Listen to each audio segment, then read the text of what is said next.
uziko abarokore bari fake ko ari ibyiyahuzi ni ibyiyahuzi ni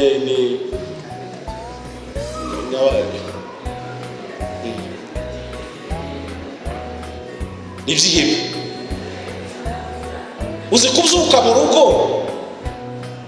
ugasohoka ukagenda umunsi wose utazi icyo uri huremo n'uwo munsi, utaseze ngo uvane n'umwuka wera kuyobore, ugaturumbuka gusa ukagenda.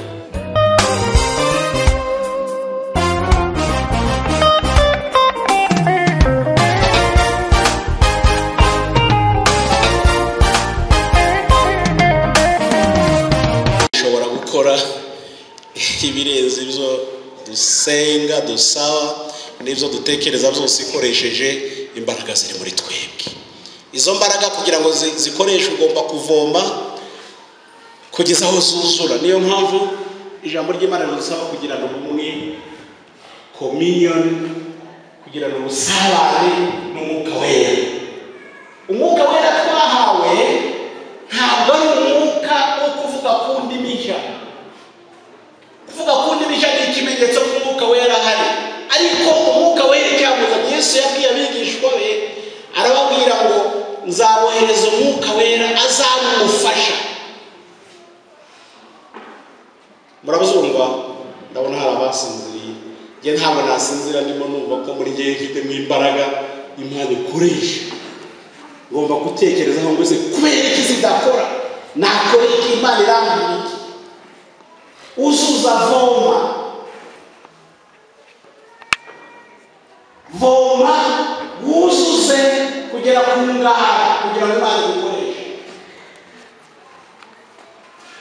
Va mu magambo, va mu madini, va muri biyibamo, wongere wegere Imana, w'inshuti y'Imana. Mose yigeze abwira Imana, aribwira Imana, watubwiye ngo tugende ariko rwose muri tutajyana numva tutari bugende. Bose barazi neza ko iyo atari kumwe n'Imana nta kintu bashobora gukora. Nakunze Imana aramubwiye ngo presence ni wemeye ko uzaba uri kumwe nawe. Buriya uzi ko abarokore bari fake ko ari ibyiyahuzi ni ibyiyahuzi ni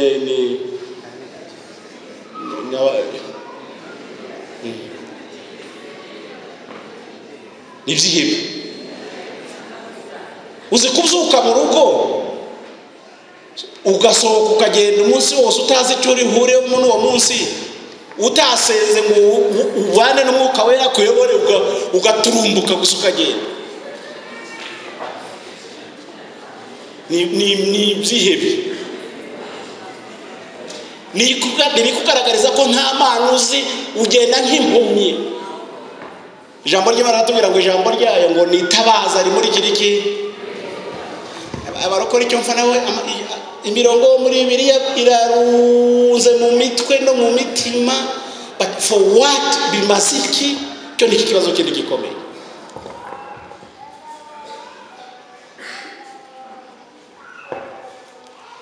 Imana rero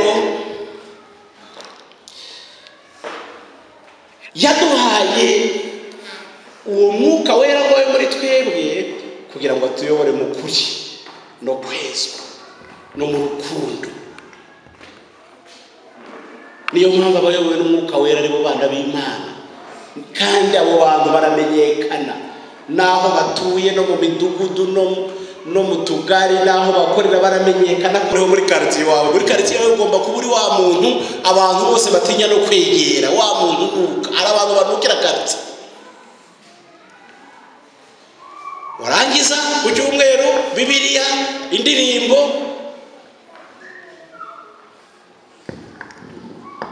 hari igihe uriya n'umudamu wanjye hari igihe nambara karavati ngiye ku kazi, kandi iyo karavati twaye ntabwo ihuye n'ishati wambaye, yivaneho. Ubwo nta kundi bigeza nyine yivanamo n'urumva nta. Ariko nageza ndabwiye kubera ko abadamu bakunda ibintu baba bakunda ubujyanishije. sibyo kujyanisha buriya iyo uri umudamu igitambaro yambaye ni umwenda n'urukweto n'ishakoshi hari aho bihuriye hari aho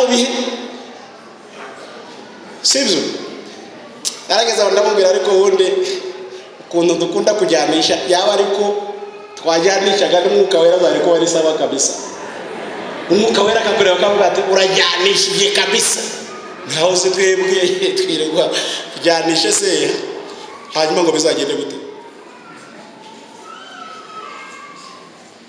uragenda umwuka waravuga ati ariko dore uriya muntu ukuntu ameze hawa uri izo avuga n'ibyo akora n'izo bamuvugaho n'ibintu bitandukanye bihabanye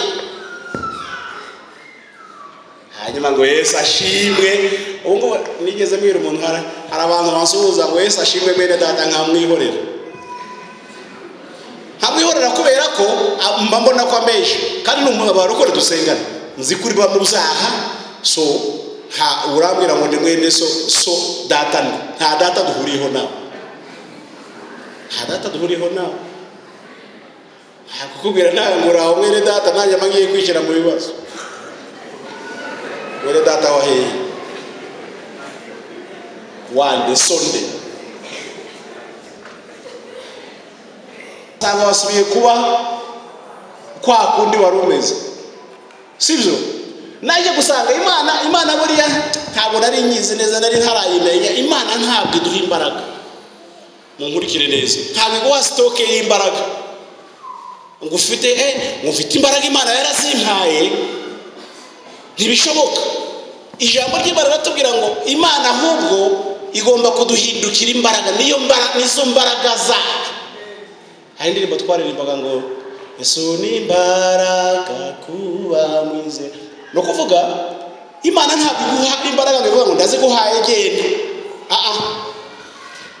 twigeze kuba turwaje umwana wa mukuru wanjye arangije segonderi araremba ajya muri koma ageraho no kugenda no guhaguruka no kuvuga byose biragenda dutangira kumwigisha turamwigisha abaganga baradufasha noneho umunsi umwe tumujyanye kwa muganga baratuvuga ngo yakize kabisa ngo niba ashobora gutera intambwe imwe cyangwa ebyiri ngo yakize ntimuzamugarura hamwe mumureke akomeze akore azajye yimenyereza wenyine naho umwuka wera arandigisha arambwira ati wabonye abantu ko uburyo dutandukanye umuganga iyo amaze kubona yagufashije kubona imbaraga arakureka ukirwariza ariko imana ntabwo iduha imbaraga ngo itureke imana ahubwo ihinduka imbaraga zayo ni ukuvuga ko iyo wibeshe gatoya ukaba iruhande ukaba kure y'imana nta mbaraga ushobora kubona ariko imbaraga uzibona iyo uri connected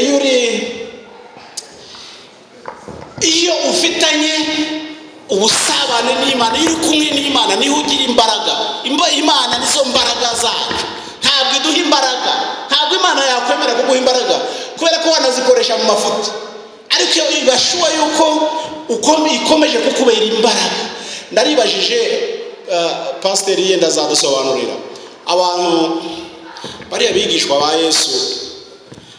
Yesu yarababwiye ngo nimubona baranyisha baranshinguye muzaba ari iminsi ngahe 3 ku munsi wa 3 nzaba nazuze naribajije impamvu bariya abagabo bananiwe kubara 1 2 3 umunsi wa 3 ugeze muri Mariya Magadalena aragenda agera kumva Yesu asanga Yesu yazutse abwira ba Petero na Yohana bari abantu bakomeye mu butumwa baraza bahageze barareba baravuga ati kabisa turabona mumva nta kirimo bahita bisubirirayo ariko muzarebe bagomba ngewe ntekereza ko ntago bari convinced ikikwereka muzarebe babigishwa bagiye Mawusi bagenda baganira bafite ibibazo Yesu abageze arabaza ko mufite ibibazo byagenze gute baramureba batari ko wowe kandi ubwo iminsi 3 yari yararangiye niba hari ku munsi wa 4 cyangwa wa 5 how ni gute 1 2 3 iyo tari kumwe n'Imana n'umunsi umwe wakorishana ntuzibeshe ngo umurokore wande umurokore utari kumwe n'Imana wakora ibintu n'abapagani bo hanze badakora muzasome babigishwa b'Emawusi bagendaga bageza babwira Yesu batamenye ko ari we, baramubwira ngo ariko ubaheye. Ngira ngo icyo gihe nuko watabagaho igihe.com, bari kumubwira ati nta makuru wabonye mu gihe ko umuntu Yesu yapfuye twari tuzi ko ari uzadufasha, none twaramubuze. Nimwumve ntago babyemera, kandi Yesu yari yarababwiye ngo umunsi wa gatatu zaba nazutse. Nkunda Mariya Magadalena cyane, nabashije abantu bize theology ndaza, ariko Mariya Magadalena niwe muntu wa mbere ku isi wabonanye na Yesu bwa tsinda. Benshi hano nibabizi gutsinda no kuvuga abakecuru bari barabizi. Tuvuge niba sobukwe nari mfite nyogokuru, niba sebukwe yaritwaga Sekabaraga, kubera ko ntabwo yavugaga Imbaragasa. Ubu niho nabizibutse. Imbaragasa murasize yaratubwira ngo wabonye ibyana, yaritaga ibyana, kubera ko ntashobora kuvuga izina rifite aho rihuriye n'ibya sebukwe. Nahabikiye nibo karabaye baravuga tu. Noneho Yohana rwose ari mu bantu batiraga ngo na wa wundi nibiriko yarakomeye cyane ariko yananiwe kwihangana aragenda. Mariya Magadalena niwe wagera ngo ati Yohana wabimenyese yazutse, twabonanye, noneho yanambwiye ngurire ariya. Haleluya. Abarambwiye abize theology barambwira ngo icyo gihe ngo abagore n'abana nta gaciro bagiraga. Ubwo nyine bya Mariya Magadalena byahise birangirira kubera ko nta gaciro bari bafite icyo gihe. Narahabwiye ati Mariya Magadalena yarahomze kabisa, ariko nyine nta kuri, ariko niwe. Ikiza nuko ibyo abantu bavuga ibifite agaciro n'iby'Imana iha agaciro. Yahaye agaciro Mariya Magadalena n'uburyo yabaye hariya kugeza abonye uko byagenze. Abantu bameze gutyo ntuzajye wiruka, ntuzajye utwarwa n'umuyaga, uzajye utegereza umenye ibya Yesu, uvugane nawe mu mutima wawe, wumva uko akwemera, umubaza ati umvugaho ute, hanyuma kugira ngo za mbaraga yagushizemo zitangire zikore. Nta kindi Imana yadushijeho no kugira ngo imbaraga zayo zikore, kandi nizimara gukora abantu bose bamenye ko nta handi tuzivana. Niyo nibwirisha ngo twasomye rivuga ngo iryo banga turifite mu nzabya zishobora kumeneka anytime, umwanya uwo ari wo wose. Ariko impamvu Imana yishyize muri izo nzabya zidafite imbaraga ni ukugira ngo igihe cyose izo mbaraga zayo zigaragaye, bigaragare ko ari ibyikoreye. Imana ntabwo ishaka ko hari umuntu yivangira ngo avuge ngo ngewe ndahego ni ugukorera ku bintu. Hari igihe madamu we arabizi, hari igihe tureba kuri televiziyo abantu barimo bakora publicité ngo turabatumira mu giterane cy'umukozi w'Imana akora ibitangaza. Ariko mu gihe hari igihe babiri iyo televiziyo ndi muyifunguruyemo akora ibitangaza ntabwo ngo wakiza abarwayi. Wowe kwiza abarwayi wabyizeye? Wowe wakiza abarwayi ntabwo ntibibaho. Imbaraga z'Imana twasomye ahangaha kugira ngo imbaraga zayo nizigaragara, ibitangaza n'ibigaragara, ntihagire ubyiyitirira. Bwana sifiwe. Ijambo ry'Imana ateye ubwoba. Ngenda risoma, ngiye mwamushatse mwabaza umudamu wawe, simva mu rugo ndasoma ijambo ry'Imana. Iyo mvuye mu rugo ndasoma ijambo ry'Imana ntabwo nshobora gutangira akazi ntarisoma, kubera ko guze wawe wewe abatazi gusoma ahangaha ni bane yaje ukuboko hejuru. Umuntu utazi gusoma mbonye umwe wenyine, babiri batatu bane abamama mwebwe nta kibazo. Biriya ni bane, ni umwe wenyine uze nyiguhe nidusohoka, ariko nyiguhe wabonanye na pasiteri hanyuma azajya amenya ko wayisomye, atari ibyo ntayo ngubu. None se ndashaka ko pasiteri ahaguruka asengera abakristo be badasoma Bibiliya kabisa. mwebwe mutayisoma nimwe abantu, niyo mpamvu abantu b'iki gihe birirwa biruka urabizi ngo hari umuntu ngo arakubwira iby'Imana ivuga ngo n'ibyo itekereza ngo n'ibyo nawe utekereza. Ushaka kumenya iby'Imana ivuga itekereza birahangaha. Muri Zaburi haravuga ngo nabise ijambo ryawe mu mutima wanjye kugira ngo ntagira nte. None se ko look this people sorry none se ko mufite ijambo ry'Imana rituma mudacumura kandi ndi muri so, nimumva ko harimo ikibazo? Ikibazo ntabwo mucyumva. Nimuhaguruka abantu badasoma ijambo ry'Imana, pasiteri abaza basengera umushumba, basengere kabisa kugira ngo Imana ibabohore. Mufite ikibazo gikomeye kubera ko ibidutunze ni ibingibi. Nahangaha nta muntu ushobora ugomba wava mu rugo ukiba udasoma ijambo ry'Imana. Uyobowe nande? Uyobowe n'iki? Za mbaraga twavuze zikorera muri twebwe, amazi azivomera arimo hano, amashanyarazi atuma izo mbaraga zikora abamo hano. Uko Imana ishaka kukubwira n'ibyo ishaka kugukosora n'ibyo ishaka kurema muri wowe, nta handi ubivanamo hano. Ubwo umushumba agiye kudusengera ngo Imana idufashe kuva uyu munsi twige gusoma ijambo ry'Imana no kuyoborwa naryo. Zaburi igice cya mbere aravuga ngo abantu basoma ijambo ry'Imana bakaritekerezaho ku manywa na nijoro, ngo bameze nk'igiti giteye hafi y'umugezi, kandi ngibyo bakora byose bigira gute? Birakunda, bigenda neza. Ntabwo ushobora kunyura iruhande za principe z'Imana. Principe z'Imana ni ukuvuga ngo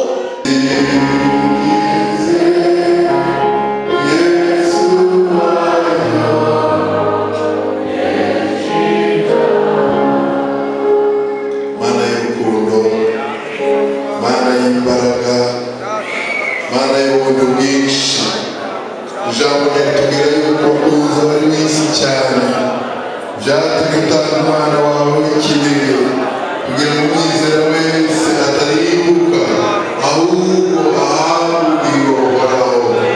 Ababene data na bashiki bacu bapfukamye bamaze kumva ijambo ryawe, kuko twumvise ko kwizera kuzanwa n'ijambo ryawe. Mana yacu, abagabo bakumvise bumvise ijambo ryawe kandi barakwizeye, bafashe umugambi wo gukizwa kugira ngo uyu munsi nabo bahabwe ziriya ntango z'ijambo eshatu zanditswe mu gitabo cya Yohana, babe bafite ikimenyetso, babe bafite ingwate kugira ngo Satani atazongera kubagura. Kandi n'ababigiye wakura umuvumo w'izaha, wakura umuvumo wakuye mu mihango, wakura umuvumo wakuye mu byo bakuriyemo. Umunsi wa none umunsi w'umwuka wera kandi bayoborwe nawe. Mana turagushimiye ubuntu bwinshi watanze kugira ngo Yesu Kristo aduhuze n'Imana. Fasha ubwoko bwawe kandi uyu munsi wa none ubakire nabo ubandike mu gitabo cy'ubugingo. Turagushimiye yuko wemeye kandi wera ntabwo uzabashoboza. Tubisabye mu izina rya Yesu Umwami wacu, amen. Imana ibashije ubwabo muhaguruke munyura hano muzongera aha muhaguruke, mwarimu ajya kubagira inama. Munyura aha ngaha tubasaba n'abandi bajya